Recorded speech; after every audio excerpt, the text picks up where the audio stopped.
For antiwar.com, I'm Scott Horton. This is Anti-War Radio.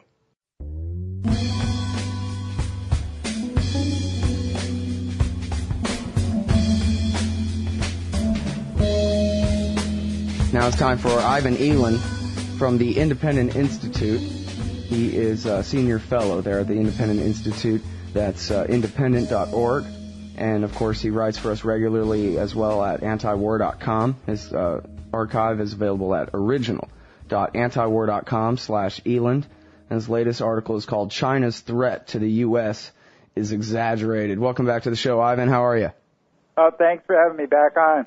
You're very welcome. Thank you for joining us today. There's a whole part of the right wing that wants me to be afraid of the Chinese government for some reason. Is that right? Well, I think, you can fight a war on terror for a while, but as we're seeing with Gates and the Pentagon, eventually you get pressure to cut some of these weapon systems which have been designed only to fight a conventional foe that we really don't have. And so China is the best bet because they've been increasing their defense budget because their economy has been increasing rapidly. So even the Pentagon in their report, though, said that they could not project and will not be able to project large forces very far, even in the distant future. So I think their threat to the U.S. is very marginal. And now the threat to Taiwan might be greater, but then that raises the question of whether the U.S. should really be defending Taiwan, which is a rich country and is not really very strategic to the United States anyway. Yeah. Well, and has plenty of opportunity to work things out with China without warfare. But the original question was, though, isn't there some big part of the right wing that wants me to be afraid? Is it just the guys in the Pentagon who want to sell the big-ticket items and their front men? Is there anybody else? Well, it's the weapons contractors, but of course you have neoconservatives and even mainstream conservatives who would like to have a threat. The neoconservatives believe that war is good for the country to solidify the national, resolve, etc. So I think they're philosophically opposed to intervening in other countries and that sort of thing. But China is, they better be careful with China. China has nuclear weapons, and of course the main issue, as we've just been talking, between China and the U.S. that could arise is the U.S. defense of Taiwan.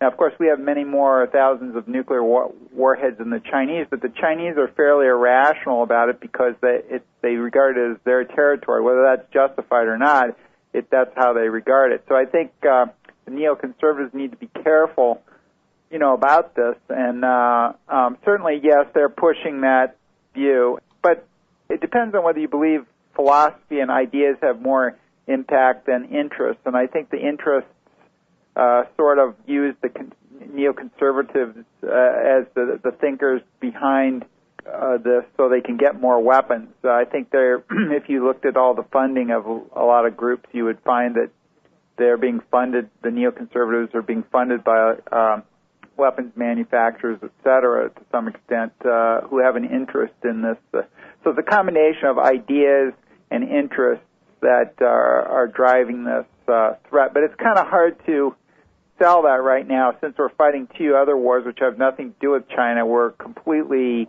overstretched by those two small wars. So they're having a bit of a problem, but they've got to put the next threat on the horizon for us. Mm-hmm. Well, and this is a big thing, a big argument going down, at least according to the Washington Post and establishment organs like that. There's this big fight. Well, I guess Gates has even said so on TV where I could hear him and quote him myself. He seems to be giving these speeches, and there's all this debate about whether the military should be geared toward fighting giant, nation states like China, as you said, or whether they should be focused on doing what they're actually doing, which is occupying countries that have no armies and fighting, militias of locals. Basically, whether they should, divert resources into more, armored bottom trucks and that kind of thing, rather than more F-22 fighter planes. And so I guess in that circumstance, you get a real fight going on between the people who make the trucks and the people who make the planes over which way the policy should go. Well, the reason that they don't like, and Lauren Thompson, who's sort of an expert, but he's really tied into the defense industry. He's funded by them. he said that this is a facade of the strategic argument of spending more on the wars we're fighting than these futuristic wars. He says it's really a veiled way to make a budget cut. But, of course, that's only a budget cut in Washington terms, because a budget cut in Washington means that you're just slowing the increase in spending. And even this budget, which is not as rising as fast as the Bush budget, is still 4% increase. So the real problem is Gates is sort of reshuffling the chairs on the Titanic, I think, because what really needs to be done is to cut the defense budget. And certainly what Gates is doing, I think, is probably an improvement because he's also trying to get rid of some weapon systems that were designed during the Cold War and which interests have prevented from being erased out of the budget because these constituent groups, states and cities that have defense industries. And what they do is it's a politicized industry. It's not really like they're private companies doing, but it's really not a commercial business. In other words, a lot of these big companies that do defense don't do anything else. So they're essentially wards of the state, and they pretend to have competition among them, but they really don't. If you look closely at the way defense contracts are let, it's usually either allocated if they have more than one producer, or sometimes there's only one producer. So you have a lot of socialism, over-regulation, and things are produced very inefficiently in the defense industry, and very frankly, most of the cost overruns are huge, and the weapons are way behind schedule. And then they have, of course, all these weapons that are left over from the Cold War. So I think Gates is trying to get rid of those. Rumsfeld got rid of a couple of them. Even Cheney, back when he was defense secretary, tried to get rid of some of them, but they just keep hanging on like a dog on your pant leg. You can't get rid of them. So that, in that sense, it's an improvement. But of course, what they really need to do is start cutting the defense budget, because that makes the people get more efficient faster than what they're doing. But I don't know as Gates will have a lot of success. He's a very smooth operator. He can, if anyone can do it, he can. But I think that the vested interest will probably prevent some of the stuff from being carried out. Mm-hmm. Well, and even the idea that the whole thing is just a ruse in the first place makes more sense to me. Well, the Pentagon is essentially, I don't want to overstate it, but the Pentagon is essentially works like any other part of the government, and that is that you have vested interests getting money, and the money is not doled out to where the threats are, because we really don't have that many threats right now. So we have this massive defense budget to fight terrorism, and it's very cheap to fight terrorism if you're going to fight terrorism, because you need a few drones, you need special forces, that sort of thing, which are fairly cheap compared to these big-ticket weapons that are still in the pipeline and that sort of thing. So you could really cut the defense budget quite a bit and still have enough forces to go on raids to get terrorism. Now, if you want to do occupations, as we're doing, that, of course, requires bigger land forces, and those cost money because when you put people under arms, you have to pay for their training, their housing, their health care, et cetera. So adding people to the force is very expensive. Of course, that's what they're doing with the Army and the Marine Corps. So that's not cheap either. If we gave up these occupations, that would save a lot of money as well. Mm-hmm. Well, you bring up the costs of labor there. Makes me think of some of these documentaries I've seen on the Learning Channel and what have you about the dawning age of robotic warfare and how more and more they're perfecting battle droids that can take over for soldiers in more and more circumstances. And then I guess they have like the teeny tiny ones too that, for force multipliers in terms of eyes and ears on the battlefield, that kind of thing. So it seems like, or I don't know, do you know much about that and the move toward just putting soulless droid killers on the battlefield to replace the American GIs?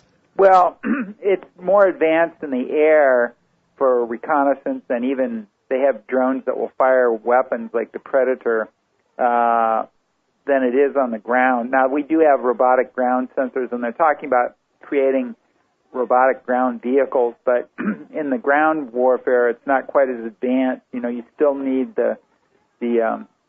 and particularly in counterinsurgency warfare, you need people to go out and befriend the population to the extent that you can. It's very hard to do when you're an invading force, but hand out candy to the kids and build schools and that sort of thing. So there's a certain PR element, and also there's other things that robots can't do. So I think in the ground warfare, I think we're still going to have a lot of forces to occupy countries if that's what they really want to do. You could even do it with robotic ships, too. I mean, they've at least drastically reduced the crew size on a lot of these ships because it's, they've automated a lot of stuff. So I'd say it's most advanced in the air, then probably on the ships, and then the ground warfare is the least advanced, although they're working on that, too. But I think we're a long ways from completely replacing humans with robots, especially if we're going to do occupations. Now, here's something that always gets me is the proportion of the military budget. And I guess in the last couple of years, it's fallen just shy of 50% of total world military spending was from the United States. But, you mentioned before how it was kind of the bookkeeping trick there on the so-called cuts in the military spending when really it was an increase. Maybe they cut the rate of increase by a little bit or something. And yet, as I'm sure you're aware, all over right-wing media, the Sean Hannity show, and all those kinds of places, this is all evidence of Barack Obama's treason, bringing American military spending down to less than 1/2 of the entire world's military spending, because apparently America is completely beset on all sides. It's us versus them, 50-50, and if there's the slightest cut in the military, our whole civilization might cease to exist, according to all of right-wing media, basically, with very few exceptions, and apparently the people who listen to and watch and read, consume that right-wing media. Well, I think that's true. The defense budget has always been a red meat issue for conservatives, and they're now out of power, and so they're trying to get some of their constituency back by being strong on national defense. But, of course, they don't answer the question. We're in a deep recession, and can we really afford to be an empire anymore? We've got these two wars, as I mentioned, that are very small wars, and yet they're really straining the U.S. military. The bolts are about ready to pop out because of it. So can we really afford this sort of thing? But our budgets are higher than the Cold War budget, and we don't have a major enemy to fight. As I said, terrorists can be fought fairly cheaply. And even if we had to do these occupations, if they took to what Gates was saying and we took it to its logical conclusion, perhaps then we would get rid of a lot of these systems that we don't need and concentrate on, the ground forces. But I'm not advocating that, but certainly we could still save money even if they want to occupy countries, because a lot of the budget is just constituency groups grabbing dollars for their districts and states and not based on any threat. We really have to have a national debate on what we want to do in the world, and then we need to assess the level of defense spending on that basis. And, of course, we can't do that because the right wing is any even reduction in the increase in the defense budget, the right wing comes along and starts yelling, well, this is a liberal guy, he's a treasonous sort of deal, and so that's not a real debate. But they can get away with that if people don't know much about it. And unfortunately, defense is one area where people don't really have much experience. They send their kids to school, they get health care, they have a house, so they know about housing, education, health care, but they really don't know whether we should be buying X missile or Y bomber or Z ship, because it's just not it's outside their area. They don't deal with it too much. The military is a really narrow group of the population, small amounts of people. So most people don't have too much of an idea what should be done. And when that happens, when the public is not involved in the issue, of course, the interest groups come in and even cash in even more. Mm-hmm. Well, I think that's obviously right about, which missile or which plane or this and that kind of thing. But it seems like in the large sense, Americans ought to be able to understand that among the powers of the earth, Europe is basically, the European Union that has more or less a single foreign policy in terms of war, for the most part anyway.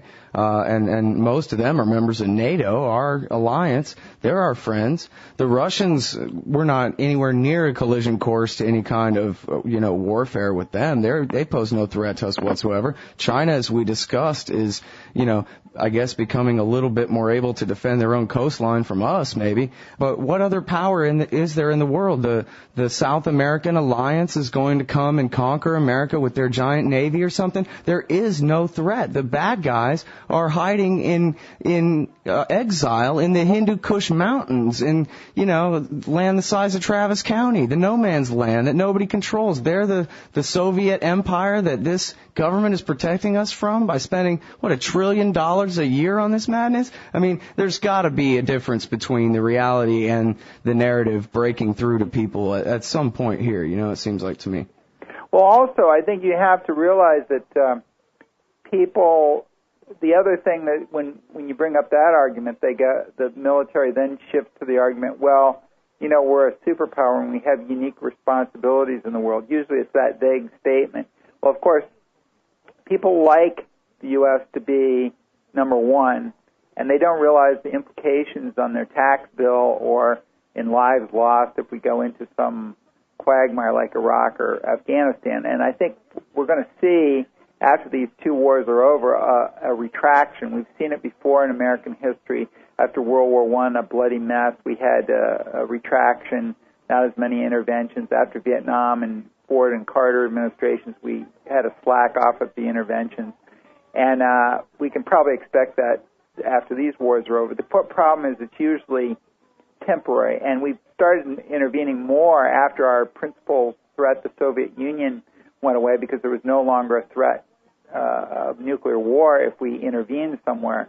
So I think the American people, unfortunately, since 1945, have gotten used to this interventionist superpower model, which, of course, is completely antithetical to the traditional foreign policy of our founders, which was much more restrained activities overseas, and not getting involved in things you didn't have to. And, of course, now when a war comes up, people just automatically assume that the president, if he says we have to go to war, then, we must have to go to war. And instead of saying, wait a minute, there's no threat out there, why do we really need to do this? Because, unfortunately, I think both parties, the Democrats and the Republicans, at least the majorities in those parties, have bought into the superpower, military nanny to the world type of mentality.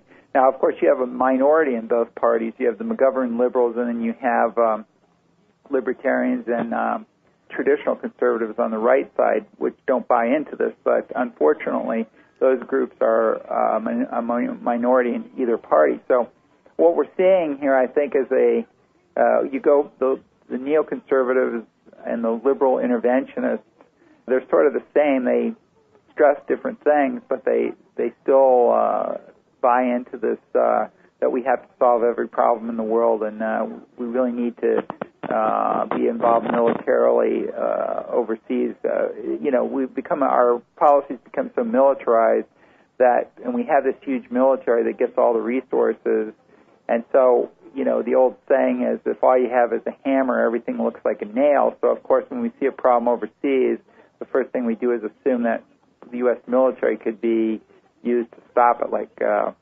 Darfur, et cetera. There was some talk about that, both during the Bush administration and the Obama administration. So hopefully, I don't think we will do that, since we have two other pressing engagements that we're kind of tied down with. But, if we didn't have those, I think there would be some pressure to go into Darfur.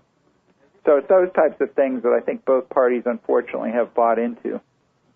Yeah, well, and it is, you have the neoconservative, blatant Pax Americana imperialists, but of course the establishment liberals believe in this collective security idea that says that anywhere that a war breaks out becomes the whole world's responsibility. And so you do have, even though these people would, if you ask them, they would say they're very opposed to each other, they really do see eye to eye on a great many of the worst policies for the rest of us. And you can see where the two groups agree. One of the issues where they both agree is the expansion of NATO. both the liberals, the muscular liberals, and the neoconservatives agree that NATO should be expanded very provocatively into the former Soviet Union, right up to Russia's borders on the Ukraine and Georgia. We've already expanded into the Baltics, which are right on Russia's borders, but now, of course, they're talking about letting in Georgia and Ukraine. And, of course, Georgia provoked a war with Russia, so any sane person would say, well, gee, why do we let a country that's kind of crazy, their leader's kind of provocative and crazy, why would we want to let them in? They'll drag us into a war needlessly. But, of course, both parties seem to be buying into this. All right. Now, you mentioned how antithetical this is to the, the George Washington's farewell address version of how American history was meant to sort of unfold by those who created it, created at least the Constitution and won the war for independence and all that. And I know you're the author of this great new book, Recarving Rushmore, ranking the presidents on peace, prosperity, and liberty. And I know it's great not because I've read it, but because I saw Ron Paul interview you on C-SPAN all about it, which was just great, watching you guys talking about Jefferson and all that. I guess my real question for you is, who's your least favorite president? Woodrow Wilson. Well, wait, it was a two-part question. I know everybody wants to jump and say Woodrow Wilson as fast as they can, but wait. And who's your favorite, Ivan? Well, John Tyler is my favorite, and of course he's very obscure, but he almost was impeached by his own party for limiting government and staying out of wars. And he's one of the few presidents to actually settle a war, the largest Indian war in U.S. history, by letting the Indians stay on their reservation, which usually most presidents just ran them off and to someplace else. So, and he also avoided a couple of foreign wars as well. So, and stuck up for a restrained executive role, which the Constitution really envisioned, not the imperial presidency that we have now. And he limited government. He was my favorite. Woodrow Wilson, I think, ruined the entire 20th century. And so... yes, that's what I think, too. Tell him. Yes, well, now people think getting into World War I was a great idea, but when you tell them, well, gee, Hitler probably wouldn't have ever taken power if we hadn't helped tip the balance in favor of France and Germany, who then bled Germany for a lot of reparations when the Great Depression came along.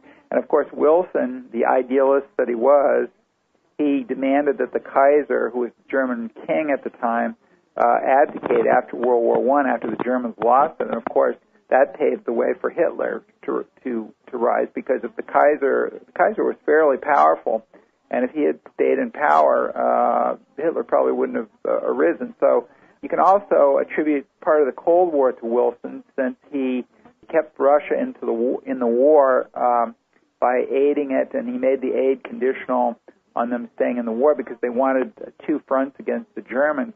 But, of course, the Bolsheviks were the only anti-war party, and the Russians were taking massive casualties during the war. And so Lenin even said the only reason we got into power is because people were, tired and exhausted from the war. And the anti-war Bolshevik party, of course, took power. And so you can attribute Woodrow Wilson helped them out. And then, of course, after they took power, there was a civil war in Russia, and most Americans have long forgotten, or they were never taught in their history classes, that the U.S.